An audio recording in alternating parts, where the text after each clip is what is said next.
The past couple of weeks of training been? Yeah, they've been good, been intense.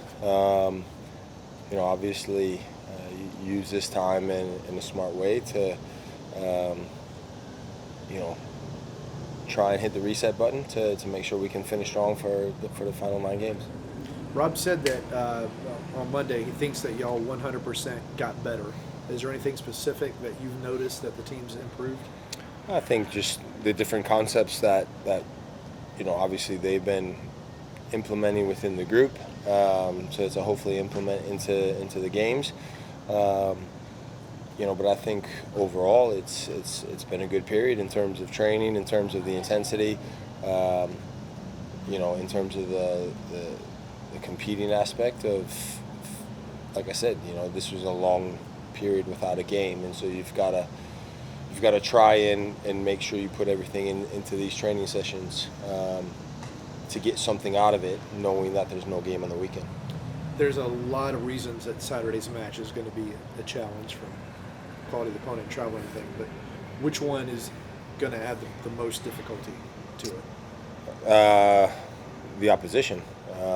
Whenever you play a game, it's always down to the opposition. You of course you focus on yourselves. You talk about what do we need to do to impact the game. How can we impact the game? But also, they'll be having same conversations. Leading up to this game as well. So it's always a bit of a chess match in terms of going into these games of what are they like, what are they going to play, how are they going to play, who are they going to play. Obviously, they've got a new signing and whatnot. So yeah. I would be remiss if I didn't ask you this. In light of Dax's announcement, have you given any thought to your future? My future is tomorrow's training session, the game on the weekend, and as I told you guys, back in I think it was probably January. I'm taking it one day at a time from a training standpoint, from a game standpoint. Not taking anything for granted, and try and add to the group. Not not criticizing that approach, but how do you decide your future if you're going one day at a time? Do you just wake up and decide I don't want to do this anymore? I don't know. I've not crossed that bridge yet. All right. So Brad, we'll see. what are the pros and cons of this break caused by the League's Cup? Yeah, I mean, I think when you look at how the year's gone for us in terms of results and where we're at and where we want to be, using this time wisely to talk about, like I said, concepts and ideas, from the staff down to the players, down to the group, and how we can use that to be better in games. It gives us that time.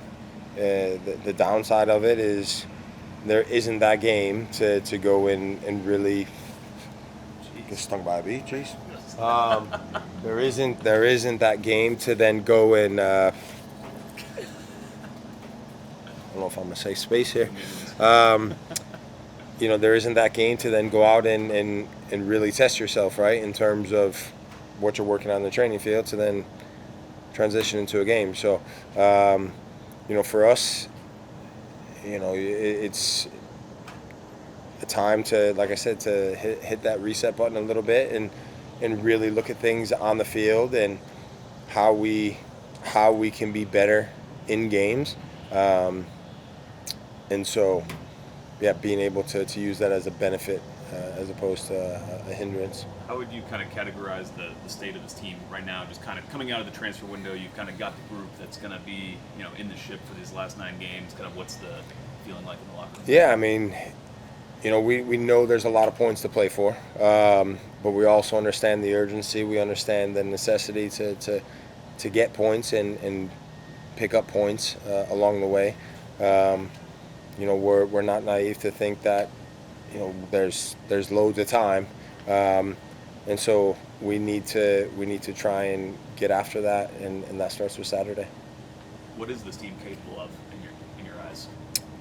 Yeah, I mean, listen, you look at again where we've been.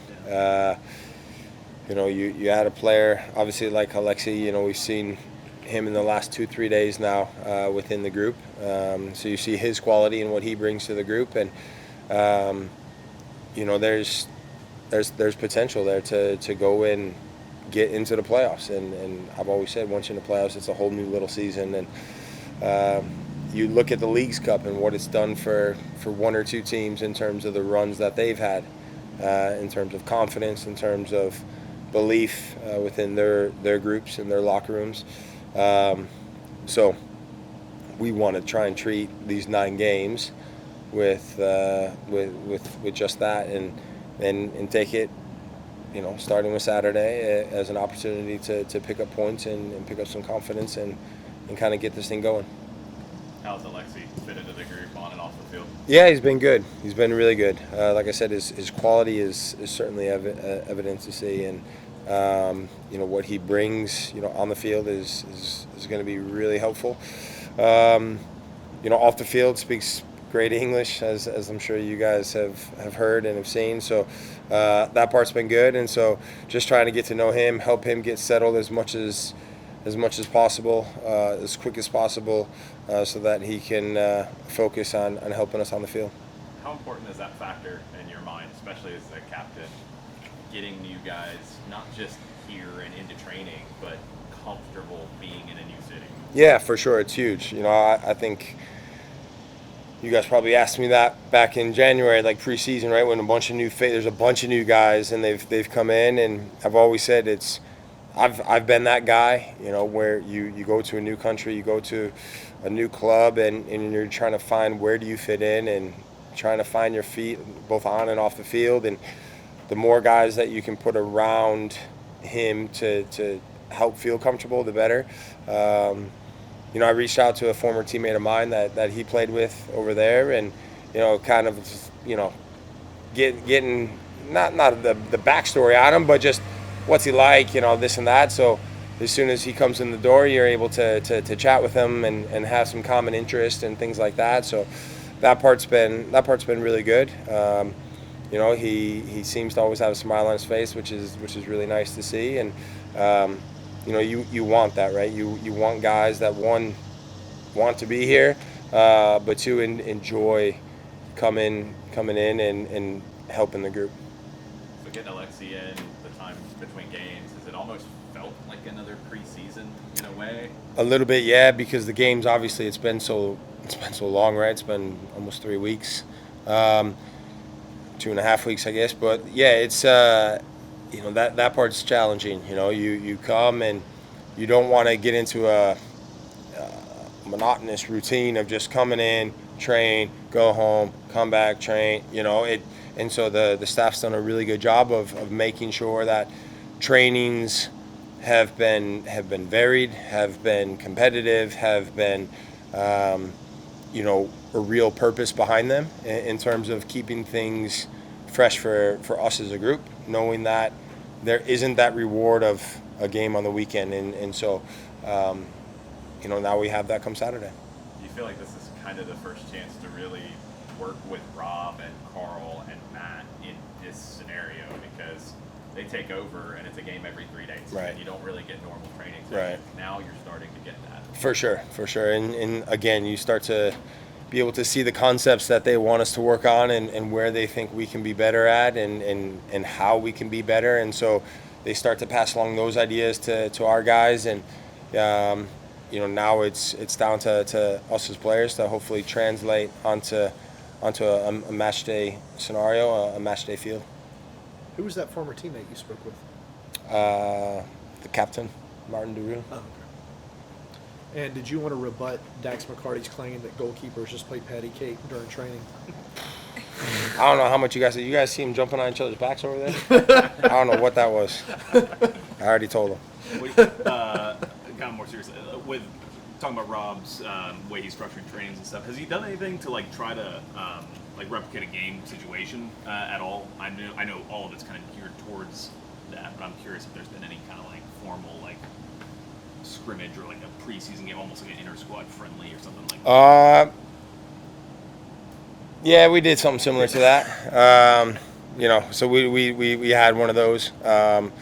It was good, good exercise for sure. And so, like I said, you try to take those concepts that you do in training and exercises and put them into a full 11v11 situation. And so, that part's been beneficial. What's the early scouting report with LA Galaxy with the way that they've been playing? How are you guys going to go in there and really kind of ruffle and get things going? You as the game obviously started to get closer and now is closer, you see some video, some film, and whatnot, and their tendencies of how they play. Obviously, their attack in terms of their pace, in terms of their quality. They've got guys that want to be on the ball and can thread passes, can run and beyond. They've got some quick guys, right? And as I mentioned, they've got Marco Royce now who's joined them, and so he'll be an option whether it's from the start or off the bench at some point. So they've got a lot of different options, and obviously we try and prepare as best we can in terms of what we anticipate and what we think we're going to see and what the staff thinks we're going to see. They're a team that, for the most part has been pretty solid on their style and how they go about games. And so for us, it's going to be about trying to exploit the areas we think we can get at them and try and limit some of their strengths. All right. Thanks, Good. Brad. Thanks, guys. Appreciate it. Appreciate it.